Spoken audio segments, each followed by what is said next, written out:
So welcome each and every one of you to this particular course on molecular docking, titled as Advanced Molecular Docking. And my name is Jitesh Doshi. I will be your instructor for this entire course. In this course, let me give you a very quick introduction about what you will be doing, and then I'll ask you some questions so I'll get to know all of you a little bit better. So this course is intended for biologists, biochemists, pharmaceutical chemists, or pharmacy students, and many other related subject students to understand the role of computational techniques in understanding the molecular interactions. That's what the docking is. We'll be going into the details of what the docking is and how do we do that and so on. This is a kind of a workshop based on both theory as well as the demonstration of the software that we'll be using.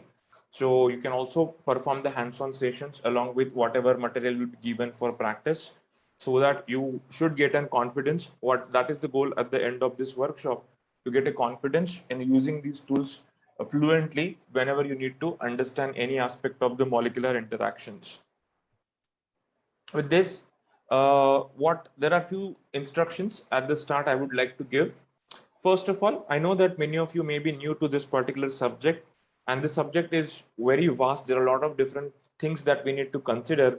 So there are going to be times where you feel that you are not familiar with something, or there are few terminologies on the screen that you don't know, or there might be something that I might just assume that you know, but you have never been studying that because you are all coming from different backgrounds. So it will be really good if you can keep on asking the questions.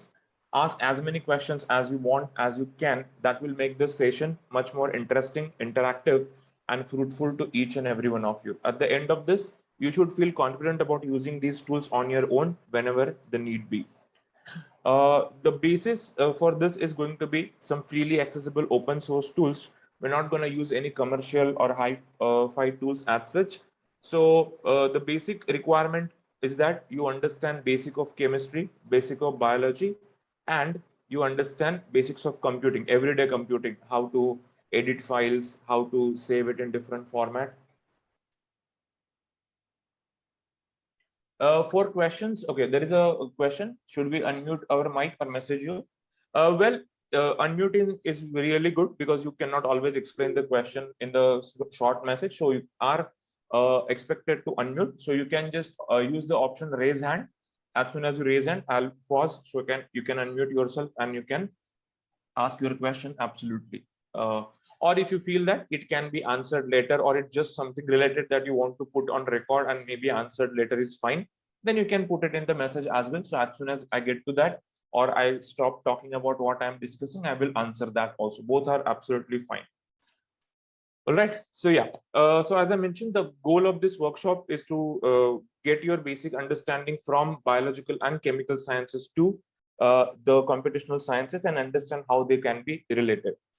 Now, I would like to know a little bit about all of you. First of all, so I can already see your names. What would help me articulate this session to be fruitful for all of you is that you let me know your field, what kind of field you're studying, which year you're studying, if you're studying or working, just let me know that you're working as a lecturer, professor, or researcher, whatever it is.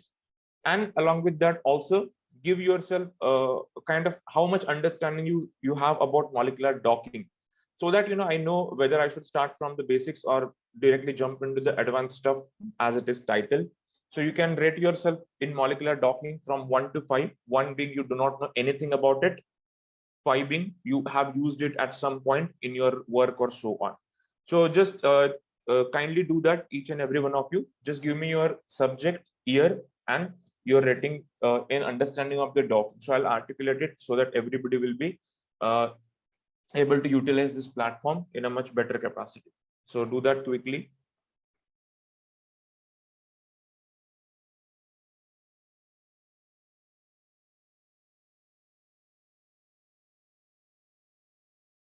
Fourth year biotech, very new to the docking. That's good. Okay. B Farm, third year, completely new. All right. You don't have to give your names. I can see them already. Final year B Farm. Okay. Again, new to the docking. Pharmaceutical science, okay, in the faculty, okay, that's great. B Farm third year, one, right?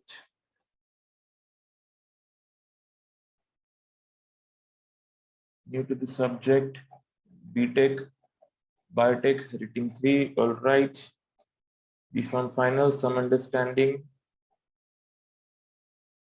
all right. B Farm, okay, all right. That's really good to see that we have a spectrum of audience starting from the earlier years of the B Farm to the master's levels, biotech, and others as well.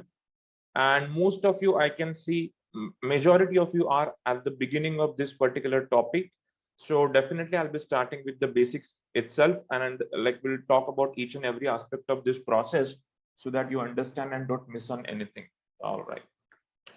B Farm third year, okay, mostly B Farm and biotech. So I think the basic background that you need, you already have that. That is basic of chemistry and basic of biology. Both of those will definitely be known to you. So we can start. All right then, guys. So let's start our today's introductory session. Today is just the first day, so we will mostly talk about some basic things that we need to set up the foundation of molecular docking. We'll get a quick introduction, and then we'll move on to some of the ways by which we can use these type of techniques in variety of different ways. Some applications we'll talk about, some limitations we'll talk about, and then we'll talk about some practical aspect of performing the molecular docking. So again, I welcome all of you to this particular session on introduction to the molecular docking. And let's start. What is the basis of molecular docking? First of all, what does it do, or why do we need this kind of a technique in the first place? So let me tell you, whenever in our normal studies, experimental analysis, whenever we need to understand a certain biochemical process or a biochemical reaction, whether it has happened or not, we use variety of biochemical reactions, as you know, and they are manifested in variety of different ways to be able to understood what is causing those to or whether the reaction is happening or not. For example, here are three different, just some of the examples. So we have here a test which is called as a catalyst test. So this test is usually done to understand the presence of certain microorganisms which contain the enzyme catalase in them. The test is very simple. You take your microbial culture, you mix it with the hydrogen peroxide. If the catalase enzyme is present, this enzyme converts the hydrogen peroxide into water and oxygen. Oxygen is released as a gas, and this causes the effervescence or bubbles. And this is how we know that the test is positive. If it doesn't happen, then we say that the test is negative. There is another test over here where we are performing the target identification by simple microscopic imagery.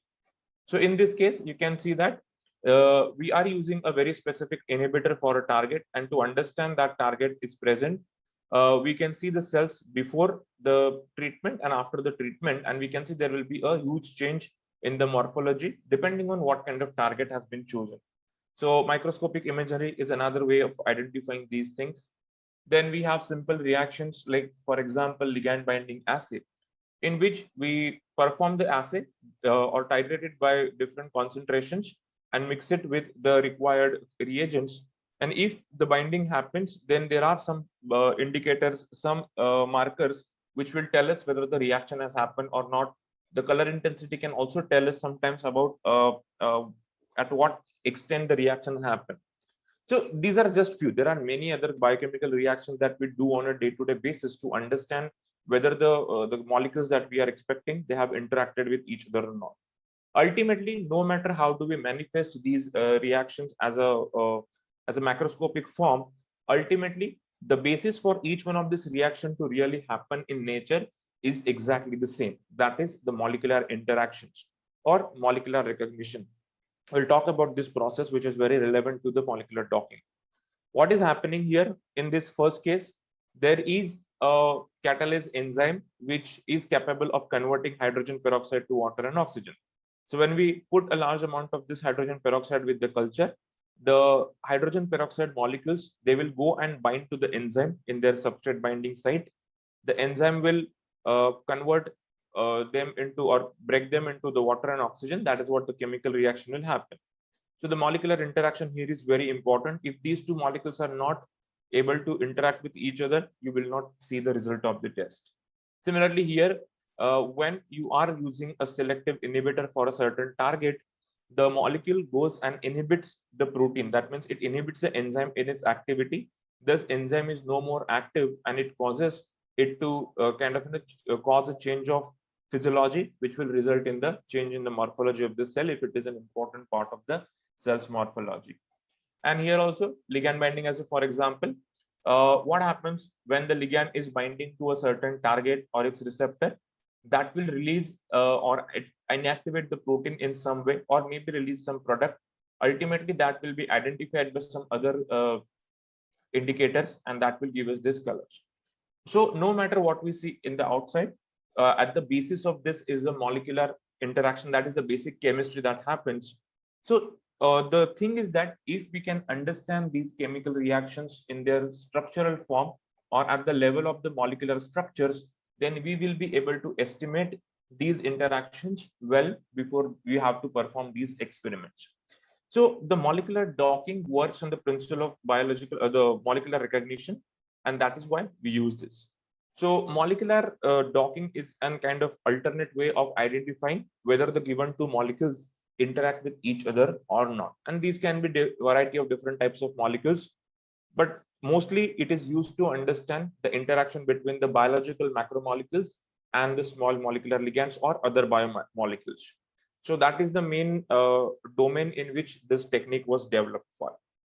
So very quickly, let's talk about the molecular recognition process itself, and then we will shift to some basic chemistry, just a quick review.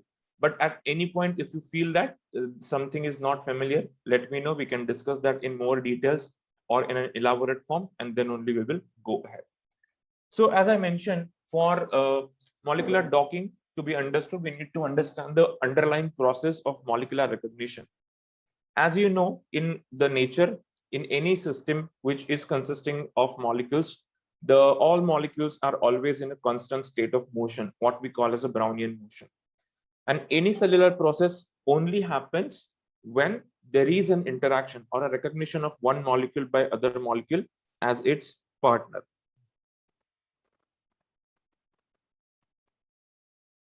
So to be able to have these interactions, what is necessary? Well, to interact with each other, the molecules or the atoms of the molecules, they should apply some forces on each other which are attractive in nature. As we know, the chemical forces, different types of chemical forces are there. They can be attractive, they can be repulsive. The very basic and the simplest force, as for example, we can see the charge dependent forces. As we know, the positive charges will repel each other, while positive negative will interact with each other. So these all interactions that happen at the molecular level, they are governed by variety of intermolecular forces, which and especially of attraction. So only when these two molecules which are coming close to each other, if they have the forces of attraction with each other, then they will come closer, they stay with each other, and that will give them the time and space required to undergo a chemical reaction or a chemical transformation. If the forces interacting of repulsive in nature, they will very quickly go away from each other, and they will try to start looking for some other binding partners in the reaction where they can actually undergo a chemical reaction. So if we can understand the basis of these intermolecular forces of attraction, we will be able to judge these interactions just based on the structure or the atomic arrangements or atomic composition of the molecule. That's the whole idea behind molecular docking. So with this information, the goal of molecular docking studies is to answer two questions. So what we're trying to do with these kind of studies is that, given the structures of two biomolecules, determine if these two molecules can interact with each other favorably. And if they do interact, then answer in what orientation or in what conformation these two maximize the interaction between them and minimize the energy of the entire complex. So the energy is a most important term here, because everything, all of these forces will lead to the energy. This energy will tell us whether the reaction is happening in a favorable manner or unfavorable manner. So all of these basic chemistry that we have talked about, the molecular structures, atomic rearrangements, the conformation, the energy, the forces, everything is interlinked here in molecular docking. And the models which are used for docking, they will kind of come together and give us the view of this. We are not going to directly jump into the techniques of molecular docking. We will set our base. We will understand the foundational principles, that how does it work, how do we understand these structures and so on, and then we will move on to these different practical aspects of it. So this is what we are trying to achieve with molecular docking. Now, to understand the molecular docking, there are few things we need to be aware of, and I will very quickly go over those things so that we will be able to perform this docking in a much appropriate manner. So let's see what are those things are, what we need to know when we are looking for any kind of molecular docking applications, what we are actually getting ourselves into. So to understand molecular docking, which is based on the interactions, these interactions are, I'll just note down some of the key terms here. Wait a second. So we need to understand first the molecular interactions which are present in each. To understand these molecular interactions, we need to be aware of different types of forces which act. So IMF, or intermolecular forces of attraction as well as repulsion. When we know about the forces, to compute those, we need to understand what are the different types of forces which act on each atom. To understand that, we need to understand the structure of the molecule. The structure of the molecule consists of different atoms, different bonds, and with this different conformations that they can have.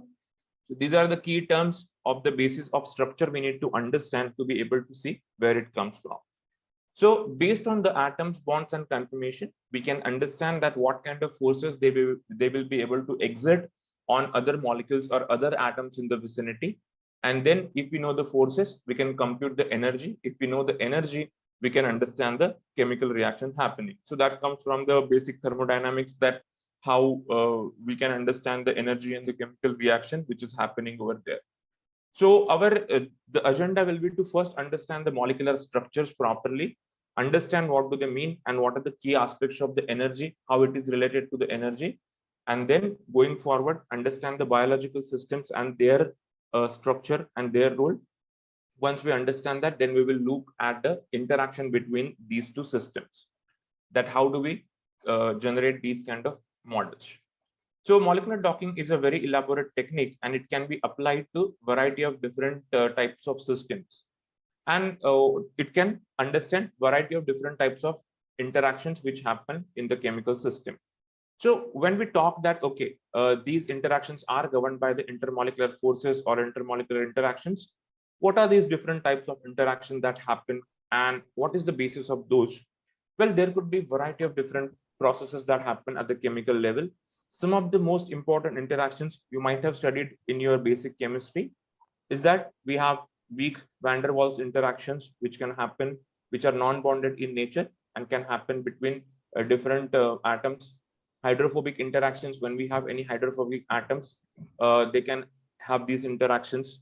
Dipole-dipole interactions, because of the different charge distribution, there is a dipole which shows the direction of the total force which is acting in a molecule, and then it can give us these interactions. Then we have hydrogen bond interactions, which are very important, specifically in biological context, because most of the biomolecules, as you can see, whether it's a protein, it's a DNA, they are held together completely by the hydrogen bonds. They are very strong kind of interactions which stabilize many interactions. So even when the different molecules go and bind to these biological systems, they also form these hydrogen bond interactions with the biological system. So these are also very important. Then we have ion dipole interactions.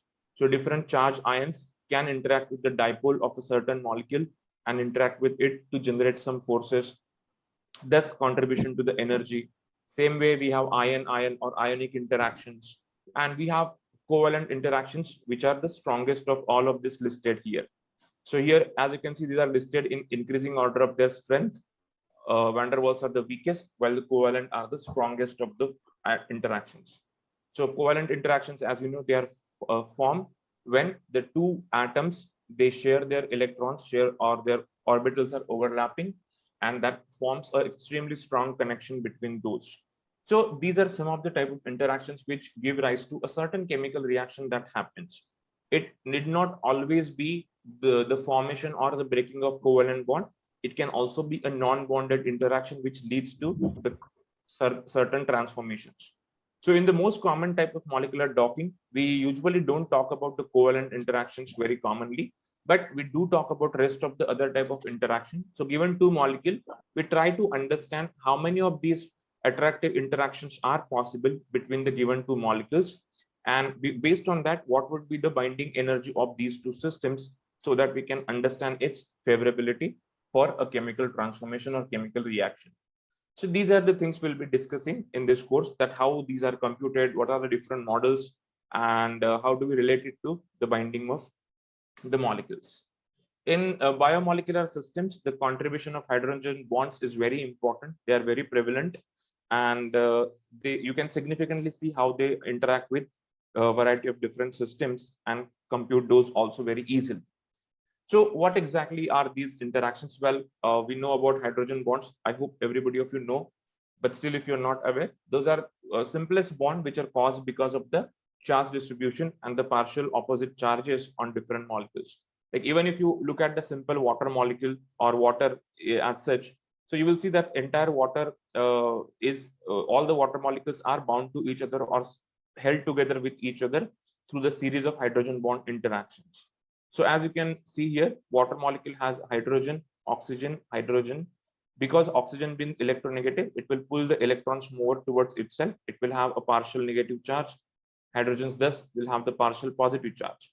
So this positive of this hydrogen will interact with the negative of other oxygen, and this way it will form these bonds. So these kind of bonds are caused as the hydrogen bond. We'll define them very technically later and understand how to compute them all. So a result of a docking is this: once you perform, let's say you have a protein and let's say you have a drug molecule and you want to dock them with each other, what do we get is, with respect to the protein, where exactly is the best position or conformation for this molecule to bind, and what are the different types of interaction that the molecule will have with the protein. That is what one of the type of docking would do for us. This is the kind of output we get, and that's why we do this kind of a docking. So now what we'll do is we'll very quickly talk about the different types of docking, and then we will talk about the basis of molecular structures. That will be our today's agenda. So molecular docking can be done for a variety of molecules. It doesn't have to be always the small molecule and the protein as such, but it can be between variety of different types of molecules. And based on what you're looking for in your system, you can understand these different types of docking. So if you want to understand the interaction between the two different proteins, you can perform the protein-protein docking. In this, the protein molecules, which are very big in size, they are huge, because these kind of interactions are very important in formation of different protein complexes in many chemical reaction, where one protein interacts with another protein, giving rise to the next cascade reaction or activates a cascade reaction. To understand these biomolecular associations, you can use the protein-protein docking as a way to understand how two proteins talk to each other and how do they communicate, what kind of interactions are used, and so on. You can also identify which surface of the protein is involved, what amino acids are part of it, and you can characterize that in those kind of. What is capsid? I didn't say capsid, I said cascade reaction. Cascade reaction is basically a series of reaction that happens followed one after the other. So when a certain biochemical pathway is activated, it follows a series of reaction. That's what I meant, the cascade reactions that happens. So that is one type of docking that we can perform when your system is a biomolecular system consisting of two or more proteins that can interact with each other. You can also perform the protein peptide docking. Well, proteins and peptides are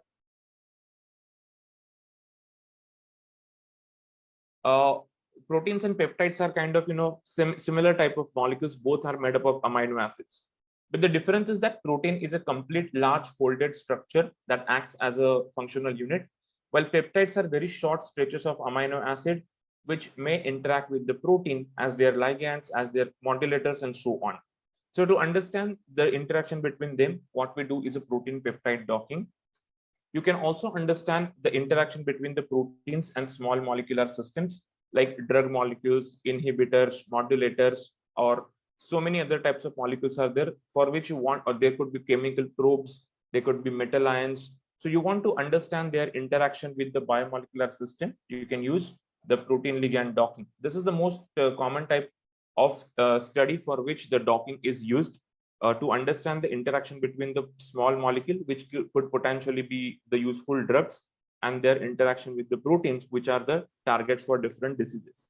So this is one of the technique we'll be discussing in much more details, but others also we are going to discuss in different capacities. You can also perform the docking between the proteins and DNA. So there are many reactions in which the DNA and proteins are involved. So for example, the DNA replication or polymerization, where we have DNA polymerase, which sits on the DNA and binds. We have different proteins like transcription factor binding sites. We have different activator proteins, which different regulator proteins. So these proteins go and bind to the DNA at a certain sequence or a certain region, and then they carry out the chemical reaction that they are supposed to. We have nucleases which can cleave the DNA. We have many kind of these proteins which are very helpful in this. So to understand the chemical reaction happening between the protein and DNA at that point, we can use the protein DNA docking as a way to understand those reactions. Similarly, the way we studied the protein and ligand docking, ligand is any small molecule which goes and bind to a larger macromolecule. So similarly, we can also understand the chemical reactions between the DNA and ligand. So in this case, you can see here a small molecule which is bound to the DNA to perform a certain reaction. So to understand all of these different types, we have different types of molecular docking that has been developed. For each one of this, we have a different software, different tool available to perform these kind of analysis. So essentially what we are doing is, let's say you want to understand the interaction between the two proteins. You understand the role of the protein structures, how they are important. You understand how they can be produced on computer, and how we can use an appropriate program to understand their reactions. That's what we will be doing in this case. Or depending on what system you're using, you can use any one of the docking algorithm that is appropriate. Okay, that's extremely basic of docking, but the technical part is still much more complex. That how exactly does it do all of these things? That will be the discussion for another session. There are also some very specialized types of docking that are there, which we'll be again discussing. Like for example, you can also do the docking with the water molecules around to understand the role of those in the interaction. You can also do the docking to understand the flexibility of the molecule. You might have heard about the INDISFIT model of protein enzyme action. If not, we are going to discuss that. What exactly does it mean? So you can do the docking to understand the flexibility and the role of the rotations of amino acids in their positions to understand the molecular interactions.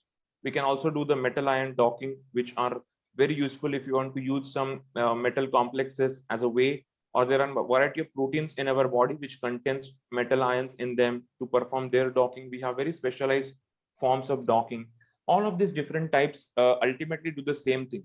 As soon as you represent the molecular structures of your system correctly, you will be able to estimate this interaction by using these tools. So the basic requirement for this is that how are we going to represent a molecular structure on a computer? What are the ways and what information is contained into these systems or these information? So we will be talking about these basic today, what molecular structures are and how to be represent them, and then how we're going to use that. So that's the different types of docking that we can have. Docking can also be done with the help of some chemical flexibility, which can be introduced with the molecules. So based on that, the docking can be called as, you will often find two types of docking. Either it will be a rigid docking. Rigid docking is simply means the molecules that you're using are rigid. So you give a structure of a molecule and exactly as they are, they will be docked. Docking is nothing but finding the best fit. If you want to keep it in the simple terms, finding the best fit between the two molecules, that's what docking means. So rigid docking is the simplest type of docking in which you keep the molecules as rigid just the way they are and just dock it with each other. On the other hand, we also have a flexible docking in which the molecules involved, they are allowed to change their shape. They are allowed to change their conformation. They are allowed to move their atoms around in order to see if there is any other way of this arrangement of these atoms in a structure that can lead to a better energetics or better uh, interactions between the two. So those are also we are going to learn about in this entire course. Now, these are different types of docking. Why do we need the docking? What are the different applications of the molecular docking? What all things we can do with this? We will very quickly go over that.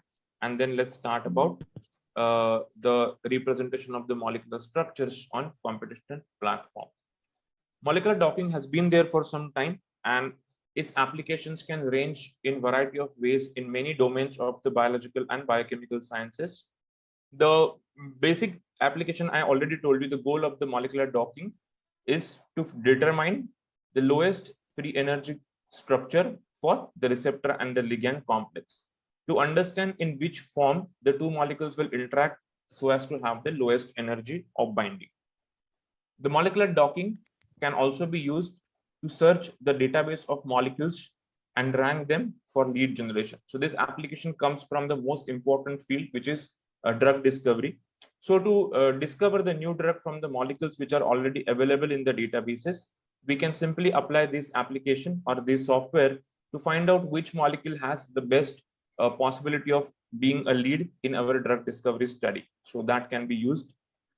We can use the molecular docking to calculate properties like differential binding of the ligand to two different macromolecular receptors. This is again a very important step when you want to find out. Let's say, for example, one of the application of this is side effect. As we know, many drugs that we have in our daily usage or we use in our day-to-day life, most of them have some or the other side effects. And many of these side effects are caused because of the cross reactivity of the molecule. That means because the molecule is able to interact with more than one specified targets. It may interact with some other important parts of our body, other important proteins in our body, and that's what might cause some of the side effects. So if you want to study the role of these molecules in potential side effects, you can use the molecular docking as a way to investigate these interactions, to identify what other molecules from the human proteome this molecule will be able to interact with favorably. So that will give you a chance of identifying potential problems in the molecule that you have designed as a drug, just as an example. But there are again many things we can do with this. You can study at the geometric level the structural details of this and understand what kind of geometry is important for the molecule to have an activity. Or you can study the normal protein and its ligand or receptor and its stimulant or enzyme and its substrate. These kind of complexes you can study geometrically, the molecular geometry of course, and understand what kind of geometry is important for these kind of interactions. The molecular docking can essentially be used in enhancing the utility of the small molecules which are potential drug candidates. So for example, to propose the modifications in a molecule and find out what more can be done to make the molecule interact in a better way with the target, we can use that. This process is called as optimization process. I don't think we will be talking much about it in this course. We don't have that much of time, but it can be used. The application of docking also comes when you want to generate a very new molecule, a novel molecule, and test its efficacy before you go to the experimental part on a computer itself. So we can use in de novo design of different leads. Leads are nothing but the compounds which are potentially be successful in the drug discovery projects and so on.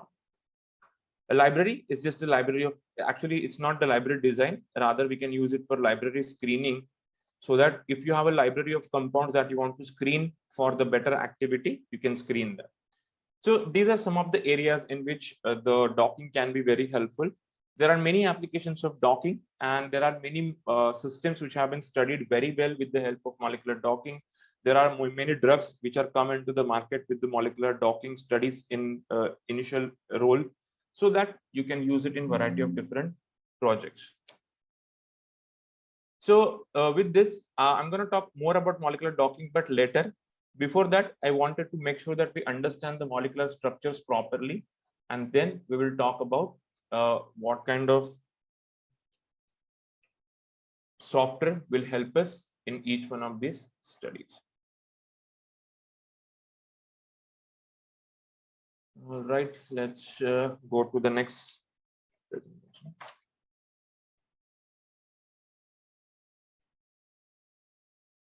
All right. So as I mentioned, to actually perform the docking, you need to first understand the basis, the molecular structures themselves, how they are created, what is the role of each one of the information in the molecular docking. So our next topic of discussion is going to be the representation of molecular structures in molecular docking studies. Okay, so we learn about first how they are represented, and then how do we use this information. Molecular structures are the key ingredient in any one of these studies. What exactly is a molecular structure? Well, molecular structure depicts a very specific arrangement of atoms in a given molecule. As we know, every molecule is made up of different types of atoms.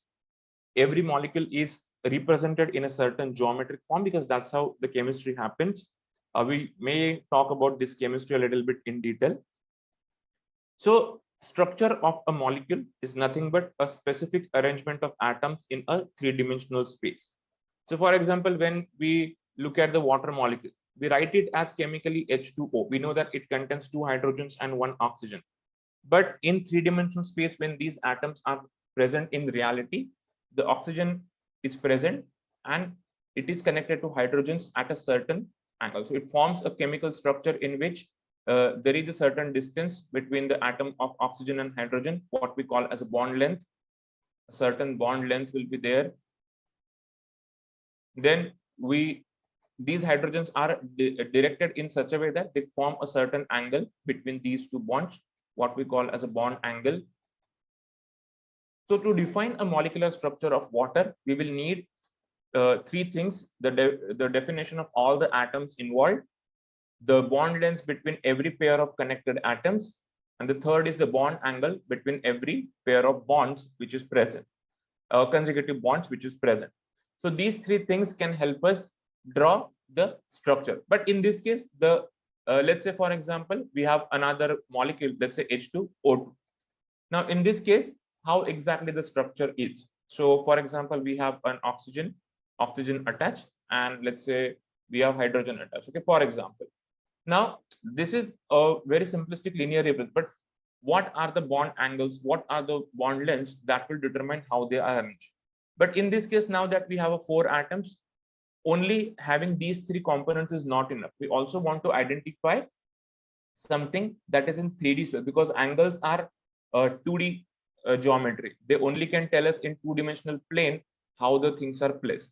But if you want to find out in 3D, like for example, if this H is behind the plane or in front of the plane, or it is above the plane or below the plane, to define these 3D geometries, we need a 4th coordinate in this. That is what we call as a, let's say some atom is there, we call as a torsional angle. So that is a third type of coordinate we need.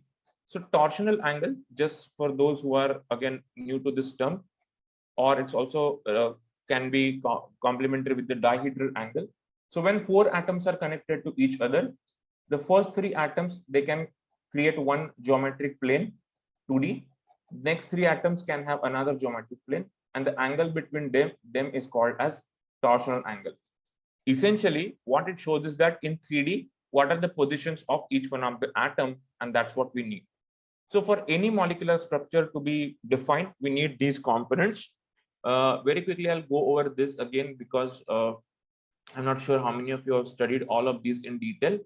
So when you want to study the molecular structure, it's defined by the bond lengths and bond angles.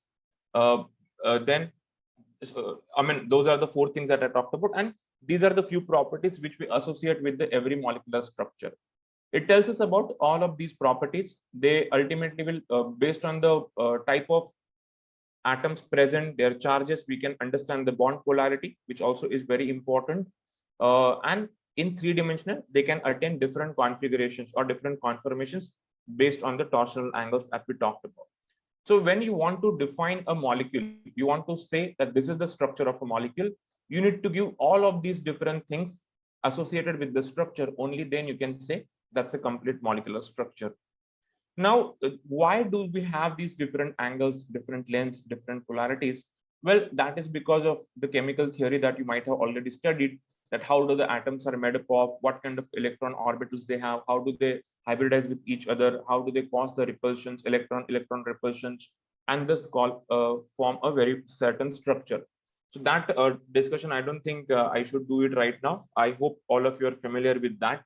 So why do we need to worry about this detailed representation of a structure when we report the molecular structure on a computer? The reason is that very simple. These structures or these arrangements are the key to understand their function. These are the ones which are responsible for any property or any function of the molecule that they do, whether how do they interact, what function do they do. Everything will be dependent on what kind of structure do they have. If their structure changes, the function is also going to change. So even if you take a simple example, like different kind of chemical isomers, let's say enantiomers. So if the structure in an enantiomer into is a slightly different, just around one atom, but the properties that they possess are completely different from each other. Or you take about the cis trans conformations. Again, they might have a different properties with when it comes to the binding to certain molecules and so on. So these structures can help us understand the functions very well, and that's why we need to get to the details of this structure when we represent this data. Traditionally, you already might have seen variety of chemical structures which have been represented by simple 2D diagrams, like for something like, let's say, benzene is represented like this, or we have simple cyclohexene, which is represented like this. But our world is not 2D. The molecules do not exist as a 2D molecule, but rather they have their arrangements made in a 3D, and that's what we are expected to find for every molecule. Now, in reality, how does this come into picture? How does the 3D structure is formed? It's very simple. There is a very strong correlation between the structure of or arrangement of the atoms and the energy of the atoms, which causes these kind of things. So that's the reason why we need to learn about these structures very well before we use them in any of the application. Let's take another example. Let's say a simple structure of methane, for example. As we know, we express the methane on a paper or in any document, something like this. We know, or CH4 simply. We know that it is made up of 1 carbon and 4 hydrogen. But then what is the structure or arrangement of these atoms in actual 3D coordinate system? That is what the real structure of the methane is. So what happens in this case? Carbon has these 4 valence electrons, which are going to share themselves with the hydrogen electrons, which only have single electron. There is going to be the electron overlapping in the orbitals, and that's what will cause this covalent bond to form. But because these orbitals are not like this line, they have different types of shape. We have spherical shape, we have dumbbell shape, and so we have these different kinds of orbital shapes that we have done. So because of this, there is a electron repulsion that happens, and it pushes these atoms away from each other. Now, because of this push, because of these forces being introduced, there will be an increase in the energy of the system, and the molecule will be forced to stabilize itself at the lower energy where these repulsion is the minimal or no repulsion. And that's why when we see the 3D structure of the methane, there is a carbon, there is a hydrogen, there is a hydrogen here, another hydrogen here, and another hydrogen behind the plane, as if you can imagine. So this kind of a tetrahedral shape is what is formed for the methane, and that is what the 3D structure of methane looks like. Now, this is a very small molecule, so it's easy to understand and interpret this and know it. But for all the molecules, we cannot understand this right away just by looking at their molecular formula. We had to have some method of representing these chemical structures in their correct 3D form so as to make better use of them in any computation. If these structures are not correctly represented, for example, by mistake, you use a methane structure where the hydrogens are attached in this way in 3D haphazardly, the properties, the binding of this that you're going to see is going to be completely unreal. It will not show the real interaction that are happening between the molecules. So that's the reason these molecules needs to be very correctly represented before you use them for any kind of molecular docking protocols, so that you don't miss out any important information. So based on these arrangements, there are different protocols have been developed which can find out the most stable or the minimum energy structure of any given molecule. So no, for example, when you have the cyclohexane, it doesn't stay as this. It has either, as you might have studied, chair conformation or a board conformation. That is the 3D structure in which it is found. Because whatever interaction happened within the atoms of carbon and hydrogens of this, because of that. Benzene being a double bond, they are anyways rigid, so we don't have any rotations around them. These atoms cannot really move, they are restricted. So it is always present as a planar molecule. It doesn't change its 3D geometry. So hydrogens, of course, can be there in 3D, but overall, the plane of the ring remains the constant. Now, as and when you go on increasing the size of these molecules, you will see that the different types of structures are possible. One molecule can exist in multiple possible conformations, but it chooses to be available only in very few conformations. Again, the reason is the energy. If it kind of be in any other conformation, it is going to destabilize it, increase the energy, which is not important. So it will stabilize itself at a certain equilibrium position of the atoms and then cause the lowest energy or more stability. So the aim of the molecular docking representation is to represent these molecular structures in their most stable conformation to be used for any kind of computation that we do. Remember that if the structural representation is wrong for your molecules, then we will be having very wrong results in the docking. So just for example, let's say we have a protein, we have amino acid which is bound here. Let's say amino acid has a carboxylic group over here in this way. Okay, let's say it is in the negatively charged state at this moment at a certain pH. So when a small molecule that we are going to have, so if we lock it in a wrong representation or a wrong conformation, what will happen is that it will not be able to interact with these atoms correctly. But it may be some other, let's say we have a simple atom, nitrobenzene, we can. Okay, let's just have a very simple atom. So let's see, we have carbon, we have another one, and we have hydrogens over there, for example. So if you don't represent it a correct 3D, when it goes and tries to bind itself in this, it is going to have a wrong conformation. So the interaction that will be interpreted will be wrong. Now, obviously, we do allow it to have complete flexibility, but there are a variety of problems that can arise, or it may take a longer time to find its conformation, which is not energy minimal. And that is the reason when you are trying to dock these molecules with each other, it's expected that you have the best possible representation of these molecules, which can be, of course, changing from here onwards, but it has to be that. So because of that, these representation matter. How do you represent your molecular structure? How do we compute its 3D structure or geometry? That is all very important. And that's where the topic of molecular representation is very important. So how do we represent these molecules and what actually they kind of show us, what information do they provide us when we use these molecular structures for docking? Before that, is this part, I mean, I know that it's just kind of a revision of everything that has been studied in basic chemistry, but still any point that you are not yet compatible with, let me know. Have you understood why do we need to have a correct representation at least of the molecular structures when we represent them on a computer? This is going to be more complex when it comes to the proteins. Okay. Okay, the question is docking is done between the two things. By that, how can we know the structure of one molecule?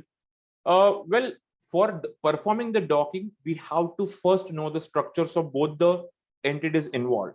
Whether you want to dock the protein or you want to dock the protein and the ligand, you first have to know the structures of those both. Only then you can perform the docking. From docking, you will not know the structure later. You have to know it before you perform the docking. We'll see where do we get these structures, how do we know the structure for the known molecular entities and so on. We'll talk about some of the databases from where we can get these structures downloaded. So that's where the representation is the key to achieve a better results in the molecular docking. Now 2D structures you already have seen many times, but as I mentioned, 3D structures are more relevant for molecular docking because they represent the most close to reality arrangement of the atoms of all the molecules involved.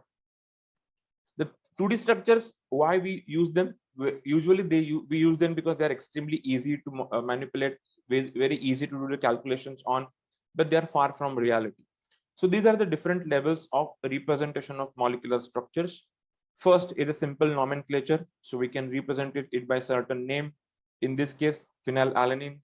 We can represent them 2D structure, which depicts the atoms involved and the connectivity between the atoms. So by looking at this, as you have been trained to understand what this representation means, you know that here we have carbon, oxygen, hydrogen. We have NH2. These are also carbons, as we know. These double lines show the double bonds. So they only show the connectivity and the types of atoms which are present in a given molecule. Apart from that, there are going to be, of course, hydrogens which are implicitly considered. We'll talk about them as well. But in realistic way, this even though these can exist in multiple, so for example, this COOH can be in this direction, this can be in this direction, it can be in this, it can be in this, but in reality we find it only in one of the way. The reason is again those repulsions and the energies which are present. So this, what conformation does it present in reality? That is what we represent in a 3D structure.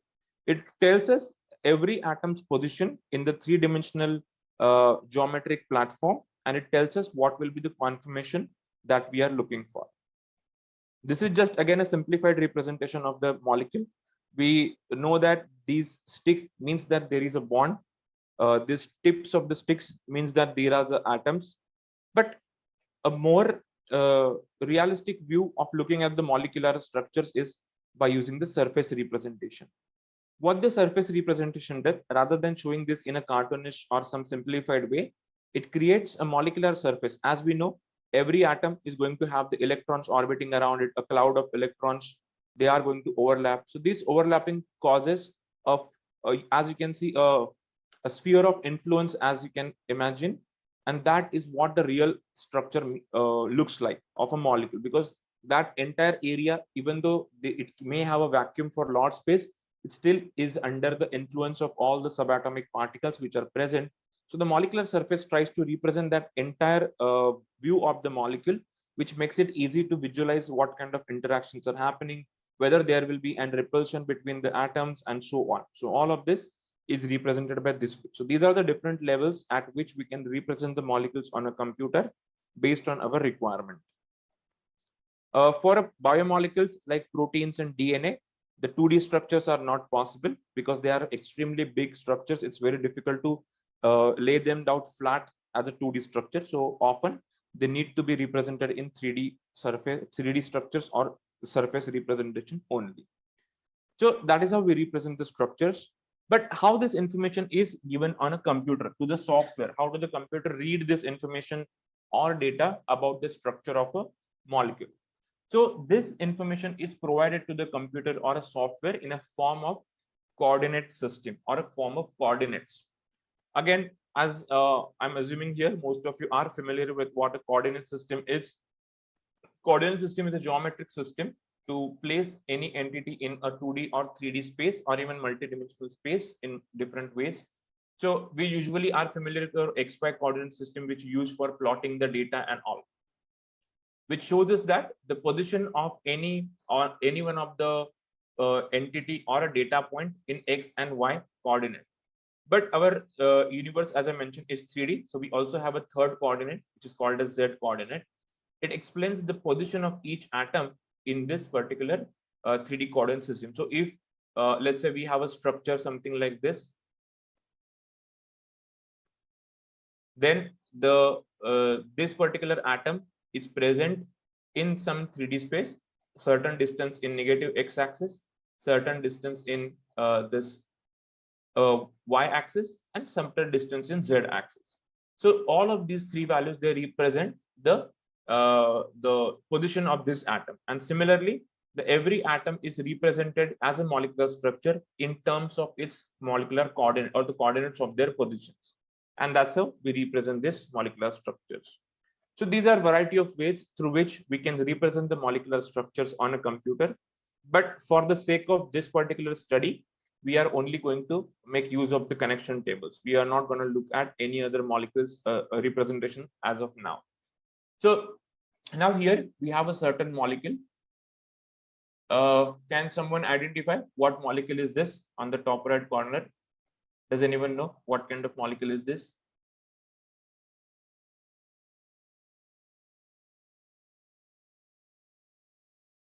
Anybody?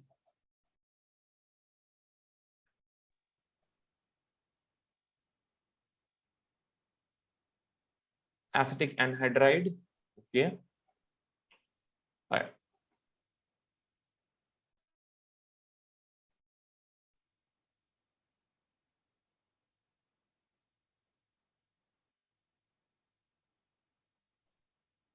Aspirin, right? It is the structure of aspirin or acetyl salicylic acid. That's what this structure belongs to. So one of you has answered correctly. Now we know this because we have learned about this. We know what it means. We know that when we see the structure like this, it means that we have this carbon atom here. We have another carbon. This carbon is connected to three other hydrogens because the valency of the carbon is 4. That's why we need to fulfill that, and so on. We know that there is a carbon CH over here. Here also we have CH, and so on. So all of this we know because we have learned about it. So the same aspirin molecule, when you want to represent its structure on a computer or in a computational file format, how does it use this data? How the molecular docking software understand all of these positions of the molecular structure? So for that, the most common way of representing this entire structure to a computer is by using something that we call as a connection table. Connection table is a table of all the atoms listed one by one and their connections and their positioning. So this is how a connection table looks like. So whenever you download the structure of any molecule from the internet, from the databases, or even if you draw it yourself, ultimately it will be saved as these kind of a data. This is one of the type of data. So what does it represent? As you can see, it's just some list of all the atoms present. So every line in this file, it corresponds to individual atom which is present. So the first line usually states like, which algorithm or which software has generated this file. The next line is a simple identification line which shows how many total number of atoms are there in this molecule, how many total number of bonds are there in this molecule. Then the next few lines, they represent the atoms. Every atom is represented on a single line. So I'll show you what information is there. So this is the first atom. So the first value is the x coordinate that we can draw. The second value is y coordinate, and the third column is a z coordinate. In this case, the z coordinate values are all 0. That means it is a 2D structure. But if it is a 3D structure, you will also have the values which are for z coordinate. The next column represents what type of atom it is. So here you can see at this position, that is -3 and -1, -3 and -1, we have a carbon atom. So that is what it shows us. The second is -3, -2, which is also a carbon. So another carbon is present at this location. So if you follow these coordinates, you will actually be able to draw the entire molecular structure, which is represented just by this structure. So this is how the data is represented by giving the coordinates of all the atoms. Like, as you can see, we have carbons, oxygens, and so on. One thing you will observe here is that there is no mention of any hydrogens, even though they are present at everywhere. Here we have CH3 and so on. So in most of the molecular structure representation on a computational platform, hydrogen is often implicit. That means it is not explicitly represented, but it is always considered based on whatever the type of atom it is, or whatever. So let's say carbon. So carbon has a 4 valency. So if it is already bonded to any one of the atom, the rest of them will be filled by hydrogens automatically by the software. That's why we don't often represent the hydrogens explicitly in any one of this data, but they are always considered.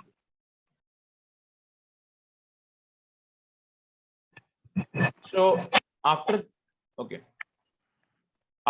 we represent this data, then the next set of values, it is called as the connectivity table.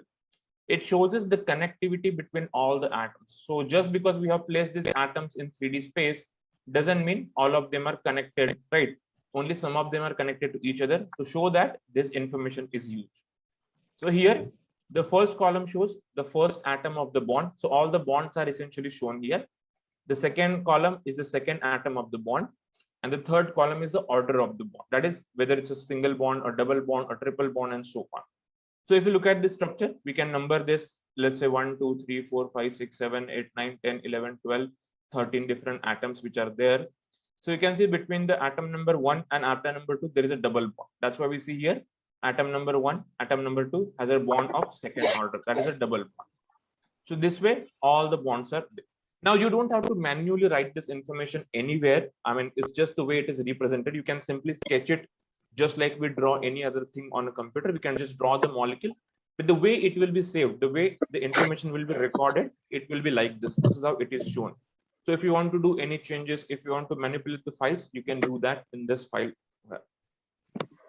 Now the molecule can be represented as 2D or 3D. Often we require the 3D representation so that this will also be filled.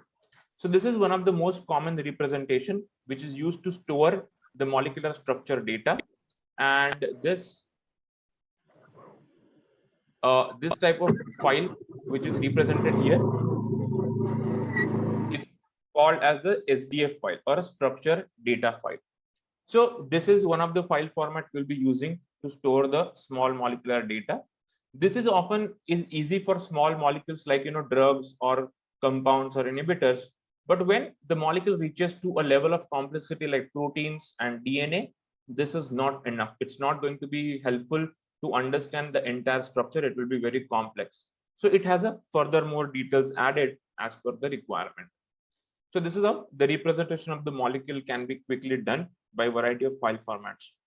Now, whenever we deal with the software, whenever we deal with the computational tools for any of biological or biochemical studies, we need to be dealing a lot with different file formats.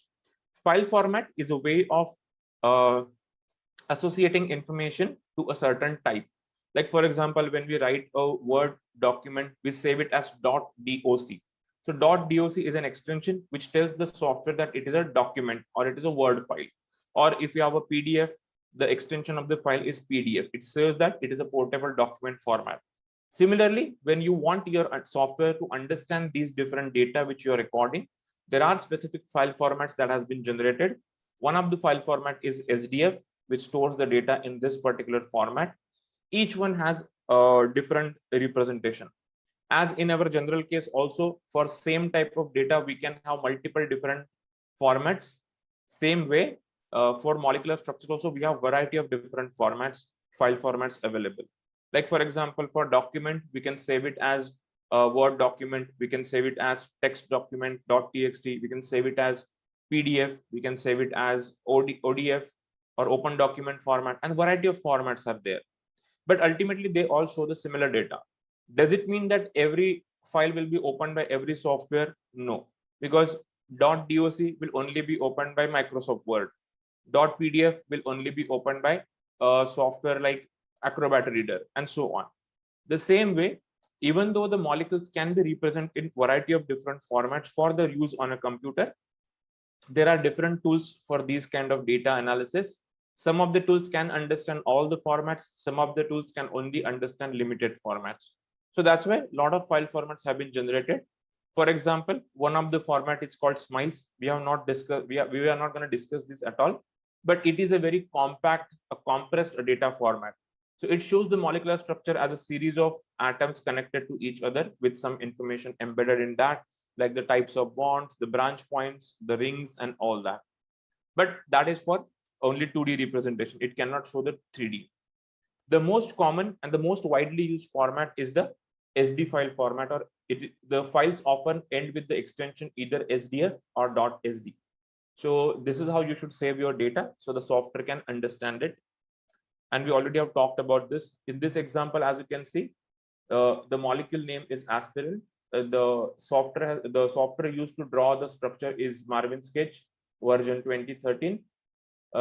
Then the number of atoms and this, the coordinates are given for all three columns, that is X, Y, and Z. So this is a three-dimensional structure of the molecule, which can be drawn as a 3D coordinate system by the software. And then you can have the connectivity of each one of those. So whenever you are going to use this data in a docking algorithm needs these coordinates appropriately represented so that it can use it to do the conformational search and find out at what position is what atom. So what will be the interaction of that atom with the atoms of the protein. So for all of this, the correct coordinates of the molecule are very important. Apart from this, there are many file formats that software use. For example, another popular format is the mol2 format, or the extension of the files are often mol2. So if you are downloading the molecule from some database or from internet or from someone's website, if it comes in the .mol2 format, remember that that is also a molecular format. It's just that the way information is laid down, it's slightly different. Here, every atom is numbered appropriately. The hydrogens can also be added. I mean, they can be added even in SDF also. It's not like that. But numbering is utilized. Then you can also add extra information, like the last column here is for charge. So the partial charge on all the atoms can be computed and stored into this file format right over here, and so on. Even in SDF you have a provision, but that is a different type of directive altogether. Similarly, we have so these formats work very well for the small molecular compounds which have a very limited number of atoms, like 20, 50, 70, and so. But when we talk about the proteins, they have atoms like 5,000, 10,000, or so on. So thousands of atoms are there in a single molecule, and represent the entire structure arrangement of all this. We require a much better and comprehensive format. And for that, we have a file format called as protein data bank. It also has a similar way. It shows you every atom on every line, the type of atom, then the XYZ coordinate, and a lot of other information is there, which we'll be discussing soon enough. But that is another way of representing the data. It is often used for the proteins and DNA molecules, but it can also be used for small molecules. It is not restrictive, but it was made for the bigger molecules like proteins, DNA, RNA, and so on. But it can also be used for small molecules as well. So most of the software which deal with the protein structures, they will be able to understand these files that you will be downloading from the internet. Usually the softwares that are made for the small molecules, they don't support the macromolecular formats properly. So most of them do, but most of the software which are meant for macromolecules, they support both small molecular formats as well as the large molecular formats. So both can be used in this software. We'll learn about one software for that in the coming process. We'll start with the basic docking, and then we'll go for even advanced docking. Okay, that's about, there are many others like docking specific format like PDBQT, which is an extension of PDB. We'll discuss when we learn about the software called Autodock later. So this representation is an extremely important part of the molecular structure.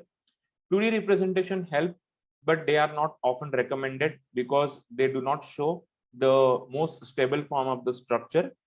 And but they are good for other reasons, like documentation or storing large amount of structure in a single file. You can use all that.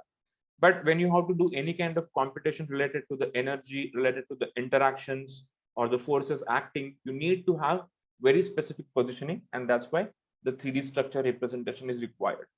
So to generate this 3D representation of the molecule, it does require more resources because it has to perform a lot of computation. So you know that the structure of, let's take a very simple example. You know that the structure, again the same, methane, which is CH4. We, from the books, we know that it is like that, but we can, let's assume that we don't know what would be the 3D structure of this. So when we draw this structure on any software, and then we ask you to convert it into its 3D or find its best suitable 3D structure, the software has to process that structure in such a way that it has to undergo a process called as energy minimization. So it has to go through every possible arrangement of these atoms. For every possible arrangement, it has to compute or calculate the energy of the molecule, and then it has to report the structure which has the least amount of energy. So for example, now at this point, let's say this is what we draw, and if we calculate the energy of this molecule, it will be very high. But then the software has to minimize it so as to generate the low energy. Let me very quickly show you one demonstration of how these structures actually work, or how this minimization work. Just use it as a reference material. You don't have to use this software. So let's say that I have drawn a carbon atom here, as you can see. Then I'll attach one hydrogen over here. I will attach another hydrogen here, one more here, and another here. Now, in this case, what is happening is I have randomly put this together, some atoms. I don't understand whether these length of the bonds I have drawn are correct, or the angles are correct, or the 3D geometry is correct. So I need to find it out. So software has to work on it and find out all possible conformations and their energy. So let's calculate the energy of this particular molecule. So the current energy of this molecule is, in this state, 1392.56 kilojoules per mole, which is very high. 1392, almost 1400 we can say. And let's now minimize it, or let's maybe change it a little bit manually and see if we can make any difference. Let's bring this to a little close. Maybe draw this a little bit away, just for the sake of finding what happens. And let's recalculate the energy. Now it is 402. We have reduced it slightly, but we have to go as minimum as we can. And if we keep on doing this manually, we will never know whether we have reached the minimum energy or not, because we will not be able to assess each and every possible kind of conformation. So I can also rotate it in this angle somewhere 3D, and then calculate whether it has improved anything. It has improved a little bit further, but like this way, I have to go to all the possibilities, and we cannot manually do that. And that's where we need a process which is called as the energy minimization, which needs to be performed before you do any kind of docking. So once you have your molecular structure, you need to minimize the structure to generate a 3D conformer. So for that, we can use the automatic minimization. So what they will do, they will go through all possible, and then finally it will find the structure with the minimum energy. So if you look at it now, as I mentioned, it has automatically generated this geometry of the molecule, and the energy at the top you can see is 4.17, which is the lowest possible for this set of atom. And then you can find each other properties, the bond lengths and bond angles, which are optimal for this. So the bond, as you can see, the angle between these three is 109.5, which is the true for all the sites. That is the, so at this the molecule is at equilibrium. It doesn't have any more repulsive forces, so the energy of it is very minimum. So this is how the 3D structure needs to be generated. So more the number of molecules, more complex it is to find the best possible structure. More the number of atoms in a molecule, difficult it is to find the most suitable 3D structure. But for all these vital calculations, like the interaction energies, the binding free energies, the correct 3D conformation is very important. The docking programs are also capable of generating these conformers or their own, but that process has been shown to yield much reliable results because it cannot always go through every possible conformation in a very limited time.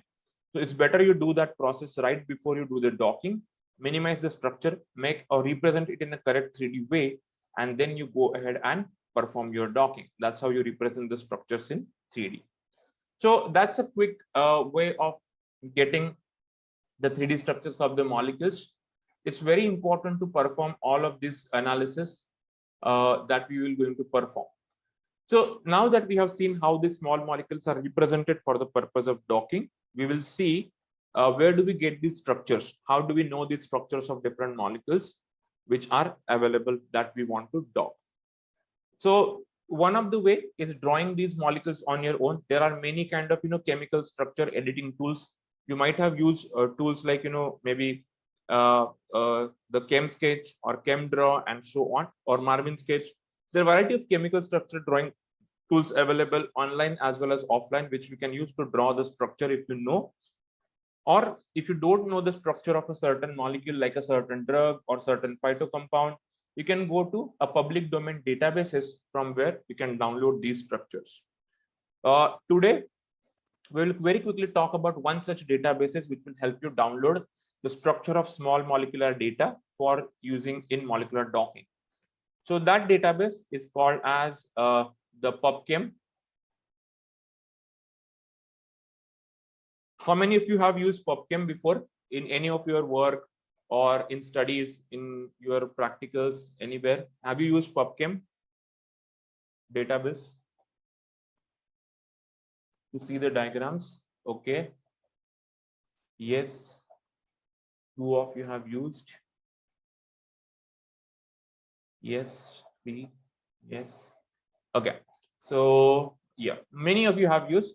Most of you, anyways, if you're coming from the pharmacy background, definitely you might have used this database. So this is, but those who are coming from, let's say, biological background may not have used this database for anything. If you have used, it's good, but I will very quickly review this. Now, this is a platform to understand the chemical structures of lot of different types of molecules which are present and which are available in the public domain. There could be still many other molecules available in the chemical world which are not present here, but most of the things that has been identified, you will find over here. So the PubChem, as you can see here, is a database to explore the chemistry. You can find a lot of chemical information about the molecule from variety of authoritative sources. When you want to know the structures of different molecules, different drugs, different other components, you can go to this particular database and find a lot of information about not just the structure, but apart from structure, you can find a lot of different information. You can search for the structures of molecules by using different tags, or you can use the name of the molecule itself, or you can use the name of the target associated, or you can use the chemical formula to find all the structures with that chemical formula, and many other ways are also there. You can also draw some random structure and you want to find out that the structure that you're drawing is already present or not. You can use this particular draw structure tool and so on. Currently, the database consists of more than 110 million compounds, which are stored with their detailed information like the structure. So this is what you can use to download the structures. So let's try to search something. Let's say, for example, we want to find the structure of a drug, let's say celecoxib. So you can simply search for the name of the drug. It will show you all the entries in the database or all the structures in the database which relate to the name celecoxib. They may be different forms of celecoxib, or they may be different other compounds which contain the celecoxib. So you can see here the structure is shown. You can see a lot of other summary details over there, and you can see this link from where you can get more information about the molecule. So when you click on this entry, it will show you large amount of details about this molecule. So all the details are classified into these different classes. You have structures that you can download. You have different names and nomenclature with which the molecule is known. You have different chemical and physical properties that has been known for this molecule. A lot of spectral information, how would the spectra look like, and lot of other things are there. If it is a drug, the drug and medication information, its pharmacology information, its biochemical information, a lot of things you will see. Right now, we are not interested in that. Right now, we just need the structure. So as you can see here, we have three types of structure: a simple 2D structure, then we have a 3D conformer, and we also have the crystal structure. So 2D structure is drawn from the known structure of the molecule. 3D structure is computed from the geometric cleaning of the molecule by using a computational tool, while crystal structure is the actual actual structure which has been determined by X-ray crystallography technique. So this is an experimentally calculated structure of the molecule. Now let's go through one by one. Let's first go to the 2D structure. As you can see, the 2D structure of the molecule is made up of all of these atoms. We have here fluorine, we have nitrogens, we have 3 ring structures. They are connected to each other. We have sulfur and we have nitrogen and all that. So this is what the structure looks like. But what will be the 3D conformer? So you can scroll down for the 3D conformer, where you can see the computationally derived 3D conformer based on the geometric cleaning or energy minimization technique. Here, you can rotate it and see from different angles at what are the planes of different rings and how does it stay. And this is the experimental real structure of the molecule, which has been derived from the X-ray crystallography. So this is how it looks like. If you see, the planes will be very close to what this is. So most of the times, the energy minimization technique is able to determine the 3D structure correctly, and you will see that. So this is the, okay. This is let's not download X-ray structure. So for most common calculations, we are going to need this 3D structure, and from here you can download it. To download this, you can go to this download button on this right corner of the 3D structure. It will give you different formats. Out of this, we only have learned about the SDF format right now, so we can download this. To download the file, we can click on the save button, and we can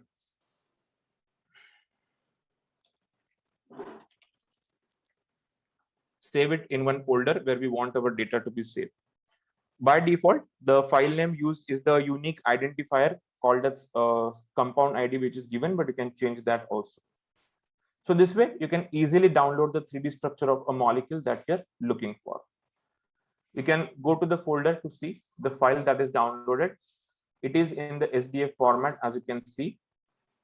You can also open this file with any normal text editor, and then you will see the format that we saw in the class. So this molecule, this is the name of the molecule.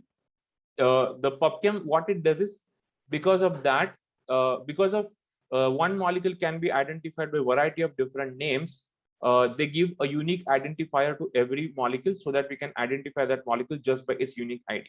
So this is the 2662 is a unique identifier for celecoxib. So no matter how do you call it, whether with a chemical name, whether with a brand name, whether it's a IUPAC name, you can still be referring to the same molecule.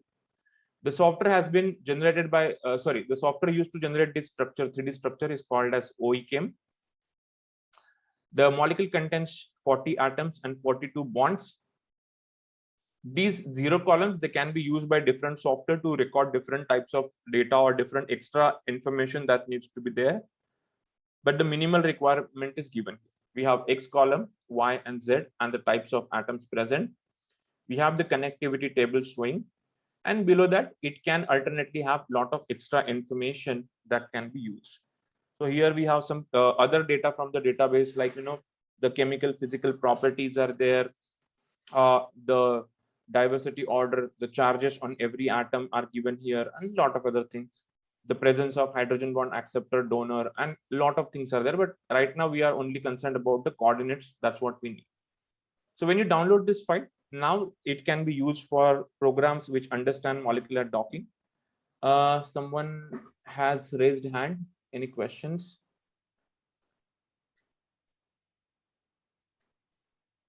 Dr. Vijay, any questions you can ask? I'm not able to hear you. Your mic seems to be unmuted. There is another question. What is CCDC number? CCDC number is given to the crystals. CCDC is a database of the crystal data, crystallographic information. So CCDC number is a unique number given by that database. So when you, for example, click on this structure, it will take you to the database of crystal structure. This is a different database where the crystal data is stored. So this is a unique number given for the purpose of identifying the molecules uniquely in this database. Every database has their own way of numbering these molecules. All right. So this is the database from where you can download the structures of most of the molecules that you need for docking. For the crystal structure will not be available for all the molecules. For most of the molecules, only thing you have is a 2D and 3D structures. For some molecules, even 3D structure will not be available. Only 2D conformer is available. You will have to generate this 3D later. So from this is one database from where you can download the structures of the molecules. Let's search for some other molecule. Let's try to use some simpler terms, not something which is directly chemical. Okay, let's say for example turmeric. Now turmeric is a very useful component of phytochemistry. We use it as a medicinal food ingredient for a lot of different food components. So let's say whether the different compounds in this are known or are available in this database, and the structure of these compounds are available. So we can directly search by that. It will give you different compounds which are associated with the word turmeric. So these are some of the molecules which have been identified by the turmeric. You can see that one of them is curcumin, which is known to be the most important active component of the turmeric. So you can click on it to download the structure of that, and you can test the efficacy of turmeric against different molecular targets like anti-cancer target or some others, and they can test it. So here you have only 2D and 3D structure. The crystal structure here is not available. Maybe some other crystal data, it may be available. And a lot of other information you can read through is given. This is the 3D structure of turmeric, which has been determined by the energy minimization of program called as OEChem. You can download, save it in 3D SDF format, and then download it. So this way you can get for most common which format to download, 2D, 3D, or crystal. Crystal data is obviously preferred, but then it will be available to very handful of chemicals. Not many compounds have been reported in that database. So most preferred one is the 3D conformer. That's where you can start your molecular selection. So 3D conformer is what you should download always. Crystal data download, if you want to do that, you will have to go one step extra, because you will have to first go to the crystallographic information database, that is CCDC, and from here you can download, and the format which is used is completely different. It is either a GCD file, which may not be understood by all the software, or it can be the CIF, that is crystallographic information format. So this format may not be easily understood by all the software, so it's better to use the 3D conformer for this download. Okay, so this is the database we can use, and it contains a lot of different types of molecular structures which you need. You can give the IUPAC name to search. You can give a common name, a brand name. You can also use the drug name. So for example, let's say different drugs can be made up of different compounds. So you can give that name and find out what all things you get from that drug. Let's say, for example,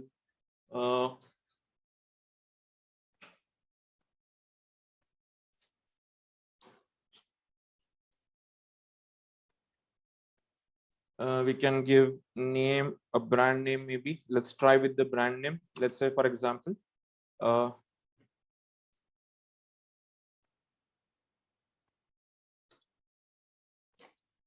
don't have for this, maybe we can use simple and see what all structures are available for this. And this way you can search by different brand names. All of them may not be used here in the database, but most of the common name you should be able to find here, and you can just find out. And then you can go and download the structures. For the purpose of docking, the 3D structures are important, crystal structures are good, but then anyways, we will undergo energy minimization step later. So it's okay to get the 3D structure as it is available. Now, many times you might require a large number of molecules to be downloaded. You cannot do that by one, right? Well, you search for every compound one by one and download.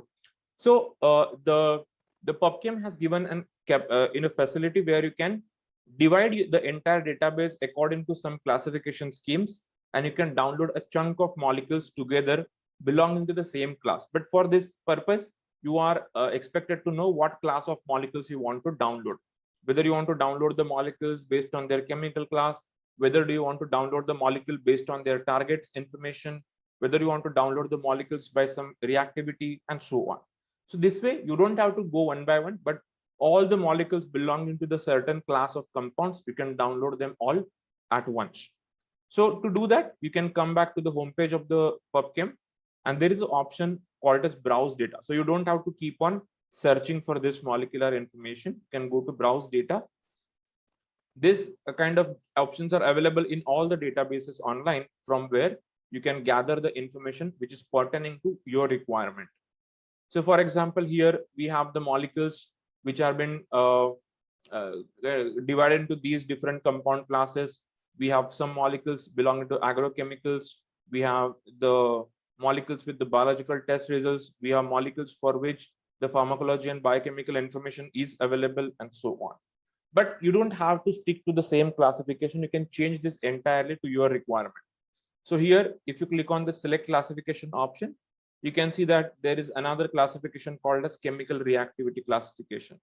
So here you can see all the chemical groups are available. So we have here acids and carboxylic acids. We have different acetals and ketals, or hemiacetals and hemiketals. So if you want all of those to be downloaded, you can directly go to this class and download all at once. Let's say, for example, I want to download all the molecules which are belonging to the, let's say, epoxides. I want to test these epoxides against something. So here you can see there is a class called as epoxides, and there are 127 compounds which belong to this class, which are available in the database. So either you can click on this number, which will give you all of these molecules. You can also open this further. If there are any further classes of epoxides, you will also find. So there are further classifications like based on flammability or reactivity and so on. But let's go for all. Let's click on this 127. So all the molecules will be shown here in the list, all the epoxides available. Then you can directly, rather than opening a molecule, you just click on this download button on the right. Here you will find this. Select the type of data you want. First, select whether you want 2D or 3D. Click on 3D, and then click on the format you want. So all of these 127 compounds will be downloaded in a single file, so that you have. Okay, there is a question. If we want to search phytoconstituents containing any heterocyclic ring, for example, let's say imidazole, is it possible? Yes, that's also possible. So let's go back to the classification scheme.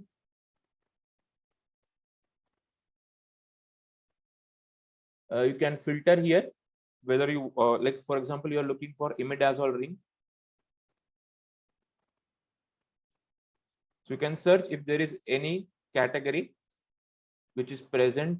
Okay, it doesn't appear directly in this classification. But okay, amides and imides, let's see. Okay, so this category is present in chemical reactivity, amides and imides. Which group? I don't see it. Acetals and ketals, reactivity documentation. So under the amides and imides, you will find these molecules. But is there any further? Well, no, further classification is not given. Maybe we can try a different classification scheme for this, which may be based on the classification of the alkaloids. See, alkaloids you can easily find. There is one classification which is specifically for the phytocompounds. I'm just trying to figure out which one it is. I don't use it usually, but yeah, there is one specific based on the phytocompounds or natural, something like natural products. Yeah, I think, yeah, the natural product atlas. Okay, we don't have to search this. So, oh, not even this.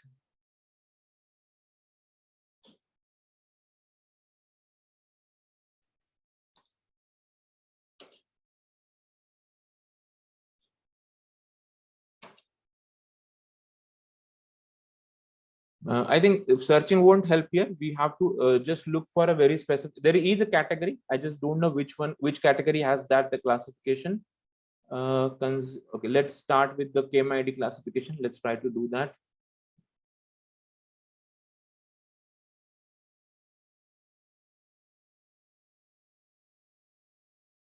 Not even in this we have.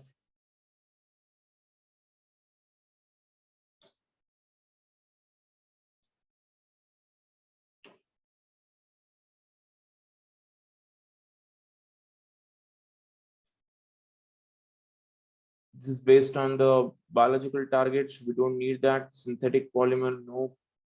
In severe taxonomy, mystery, lipid classification, target.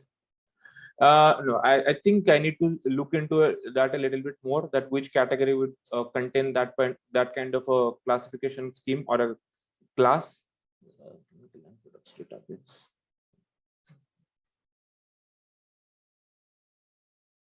Not this.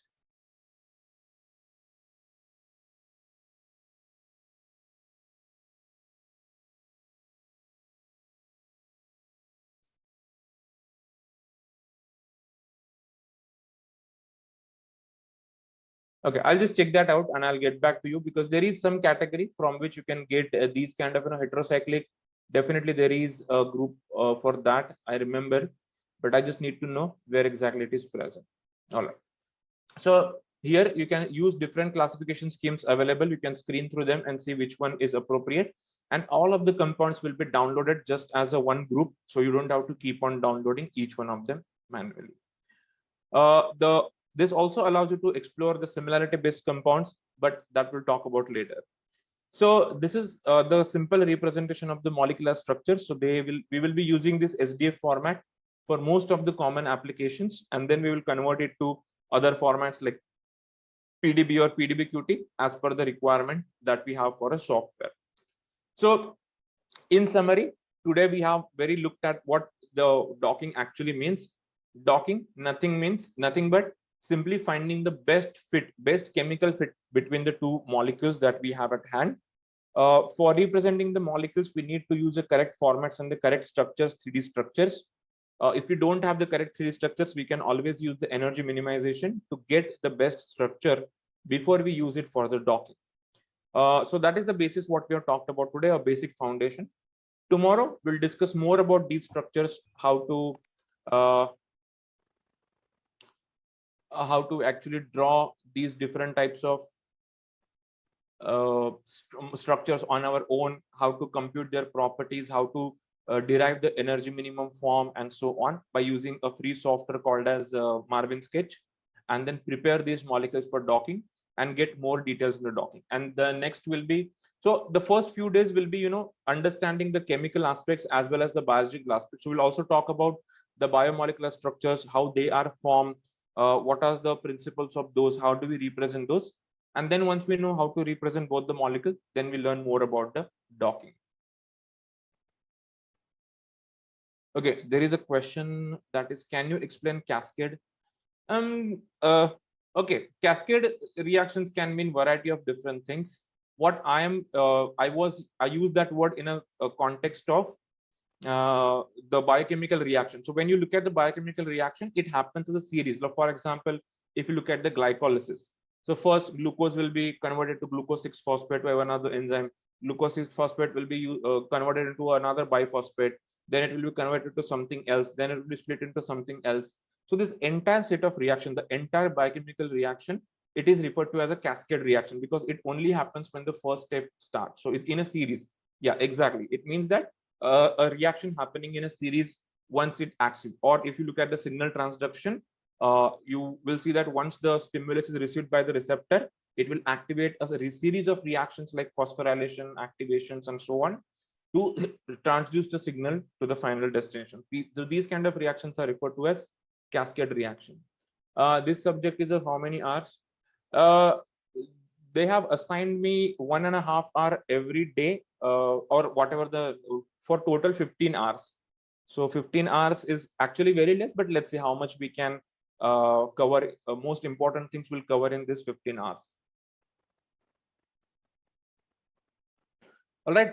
So that's all for today.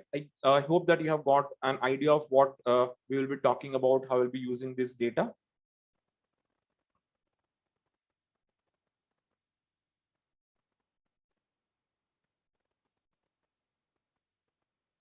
Any questions, any queries, anything that you did not understand? 1.5 hours? Yes. Yeah, exactly. That's correct. 10 days, 1.5 hours. Okay, there is a question. What type of questions will be asked for exam? Do we have any study material? Okay, don't worry about the exam much. It's just a formality. There, it will be simple multiple choice question. It will be a quiz that we'll have to solve. It will be based on whatever we are discussing in the class. Material every day after the class, not today. Today was an introductory, but I will upload. So every day after the class, I'll be uploading some presentation that I have used, plus some tutorial or an exercise for you to follow up, so that you can also work like what I have done, and you will also get a confidence, and that material will be good enough for your exam. You don't have to work on anything else. So if you do the exercises, I think it should be good enough for the exam. But it will be simple multiple choice questions, nothing else. What are the basics we have to know? See, basics, what you have to understand is for the small molecules, you have to understand the chemistry, the basic chemistry. How do the interaction happens? What are the different forces acting? For example, what are Coulombic forces? What are ionic interactions? What are other dipole-dipole interactions, and so on? So these are the basic things. If you don't know, it's still okay. Wherever you feel that this needs some explanation, I'm happy to discuss it more. For biological side, the basics that you should understand is the simple organization of the biomolecules, specifically proteins. What are the secondary structures? How do enzymes work? What are the binding sites, and so on? So those are going to be simplest thing that you should know. Where would we get the exercises? On app or WhatsApp group? So on the app, they will be available, or even if you go to the portal online.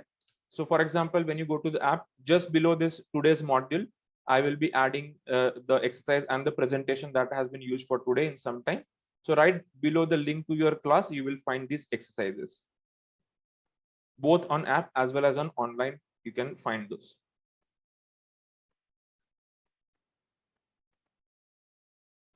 All right. Any queries, any other questions? Did you get an idea about what all do we need to install this software? Yes, so tomorrow, probably on a WhatsApp group or as a notification, you will get a link where I will post a document highlighting all the software that we are going to use. There are going to be 4 or 5 different softwares we are going to use. So all of them you can keep ready and install on your computer. Very simple. I'll explain. Docking would have been application in vaccine development. Yes, docking also has an application in vaccine development.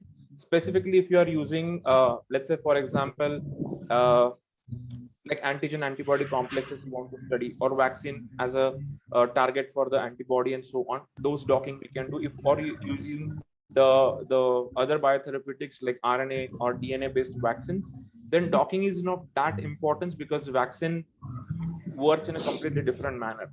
What you can do is, once you are designing, like when you are trying to identify the correct epitope from the antigen to design the vaccine, to find the vaccine candidate, docking is very particularly used. Can we use this software in Android? No, all these softwares are computer based. They need to be used either on Windows based or Mac based or the Linux based platform. They cannot be used on phones or tablets.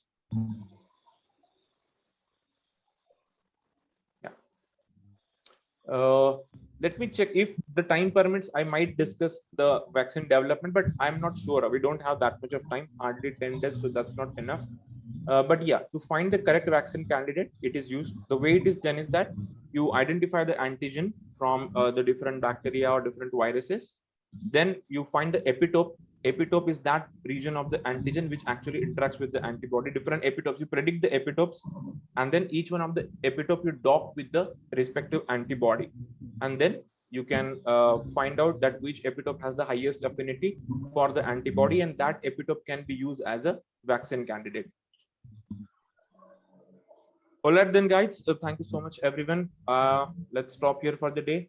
See you tomorrow. I think, yeah, tomorrow. I don't know the schedule yet. I think they will be sending me, but yes. Goodbye. Have a good evening, everyone, and see you. Bye bye. Take care.